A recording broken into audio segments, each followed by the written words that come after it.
Quase tudo fechado entre Internacional e Elian Irala, jogador do San Lorenzo, que deve estar vindo para o Inter. E também um pouco mais daquele debate do gauchão mais fora de campo do que dentro de campo. É sobre isso que nós vamos falar após a vinheta.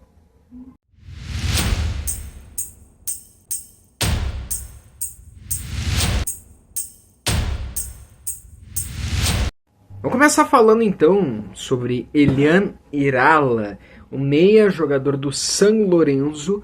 Elian Irala, meia do San Lorenzo. Elian Irala deve estar vindo para o Internacional. O empresário do jogador falou que está 90% concluído, né? A informação desse dia é que o empresário do jogador, ele não disse se vai vir, se realmente é do Inter, mas o que ele falou, né, e a gente vê aí alguns portais, segundo alguns repórteres, é que o empresário do jogador disse que está 90% concluído. O que a gente já sabe, o Internacional fez a proposta por ele, né, de 4 milhões de dólares, que dá 23 milhões, foi abaixo dos 7 milhões a proposta foi de 4 milhões, que dá 23 milhões, é a proposta do Internacional que está na mesa. Além dele, tinha também interesse do Brighton, mas aparentemente ele deve vir pro Internacional, tá? Ele deve estar vindo pro Inter, segundo o empresário do jogador, 90% concluído, tá tudo certo, aparentemente tá assim, ó,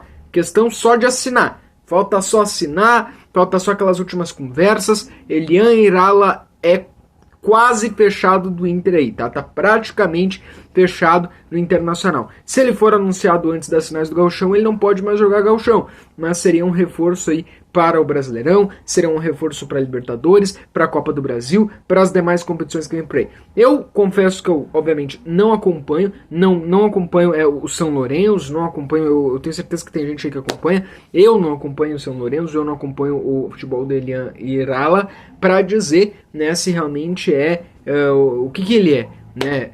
É bom? É a solução? Vem para ser titular? Eu acredito que ele pode vir sim para ajudar o grupo. A gente está vendo aí, né, nesse período que o Internacional está sem alguns jogadores lesionados. A gente está vendo aí, por exemplo, o Vitinho, Carboneiro, esses jogadores darem uma boa conta do recado, pelo menos contra o Caxias. Daqui um pouco o Irala vai ser assim, vai ser um jogador para grupo, vai ser um jogador que pode ajudar, né? É mais uma daqueles padrões de contratação que a gente não conhece muito, que a gente nunca ouviu muito falar dele, né? Ele não vem como um nome conhecido, mas que aqui no Inter ele vai se destacar. E já aconteceu isso no Inter? Sim, aconteceu aí, tá acontecendo com o Carboneiro, tá acontecendo com o Vitinho. Eu lembro que o Wesley, mesmo já tendo jogado no Palmeiras, era um jogador que não estava tão lembrado assim quando chegou. O Wanderson, né? O próprio tal de Bernabei, né? Um tal aí de Bernabei, entendeu? E daqui a pouco Irala pode seguir nesse padrão. Então é uma boa contratação. A gente estava até segunda-feira aqui na live falando um pouco sobre contratações, né, do Internacional contratar. Então ficamos de olho, porque o Irala está praticamente fechado, meia que estava no São Lourenço, vindo para o time do Internacional. Tá bom? Polêmicas de arbitragem, né? Isso é incrível. O Gauchão ele está sendo mais pautado e mais comentado fora dos gramados, fora do campo, do que em si, dentro de campo, do que em si, com a bola rolando. O Luciano Oxman, presidente da Federação Gaúcha, ontem deu uma coletiva. Ele lamentou o fato de ter que estar dando uma coletiva. Isso ele falou na coletiva, tá? Ele lamentou o fato de ter que dar a coletiva. Ele disse que existiam ameaças pessoais e até mesmo ameaças familiares para os árbitros e até mesmo para filhos, para a família da arbitragem, principalmente da arbitragem de sábado, do jogo lá na Arena. Então ele repudiou, né, ele deu esse repúdio a esse exagero, né, a esse passar do limite, passar do ponto da arbitragem, e ele também disse então que devemos ter aí arbitragem de fora do Rio Grande do Sul. O VAR deve ser do Rio Grande do Sul, mas a arbitragem de fora do Rio Grande do Sul nessas finais, né, de outro estado, aparentemente. Se discute que deve ser de Santa Catarina, o árbitro, ainda não saiu a escala de arbitragem. Pelo que eu entendi, né, deve ser o VAR do Rio Grande do Sul e o árbitro de campo de fora. Só que, cara, é que essa coletiva ela não foi com tanta, sabe? Né, deu aquela falada e tal. E aí na própria coletiva ele meio que diz assim, Ele defendeu os árbitros daqui, mas disse que não vai usar os árbitros daqui. Então, assim, é meio estranho. Liberou também os áudios do VAR, né? Os áudios do VAR estão aí. Já deve estar repercutindo nos grandes programas e programações do futebol gaúcho. Mas os áudios do VAR já estão liberados, né? Os áudios do VAR do jogo. Ah, cara, não sei. Precisava ele ele aparecer, ele dar essa entrevista, né? Mas não sei se convenceu muita gente, tá? Também não sei se trazer árbitro de fora vai adiantar. Eu acho que a gente está num momento em que sim, houveram erros, mas vale a pena mencionar. O condicionamento não começou quando o D'Alessandro falou lá do Beans. O condicionamento começou lá na primeira rodada, quando os dirigentes do Grêmio foram nas redes sociais querer ficar comentando o jogo do Inter, querer ficar falando do jogo do Inter. A gente falou um pouco sobre esse assunto de arbitragem aqui na live de segunda. Eu vou colocar um trecho dessa nossa fala na live e assim a gente encerra o vídeo. Pênalti a favor do Inter. Mas era pênalti fazer o quê? Sabe? Esse tipo de coisa. Condicionando a arbitragem já. Ali eles estavam condicionando. Até porque o presidente da federação é gremista. Foi dirigente do Grêmio. Tá? E aí assim, ó. Por que para um é e para o outro não? Esse tipo de coisa não dá para engolir. Sabe? E daí o que aconteceu? O D'Alessandro, que é um malandro no futebol e conhece o Rengo sentado e o cego dormindo, também deu uma entrevista e botou a cara a tapa. Mas criticando o Grêmio que estava fazendo a coisa errada, porque estava condicionando a arbitragem. Mas o D'Alessandro com aquilo também condicionou.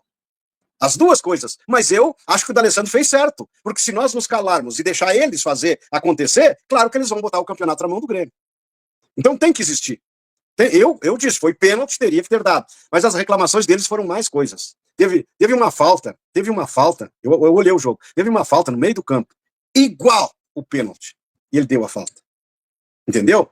A falta daí, a favor do Juventude, contra o Grêmio. Ou a favor do Grêmio contra o Juventude. Eu não me recordo, agora eu não me recordo assim, mas eu olhei e deu o lance. E ele deu a falta.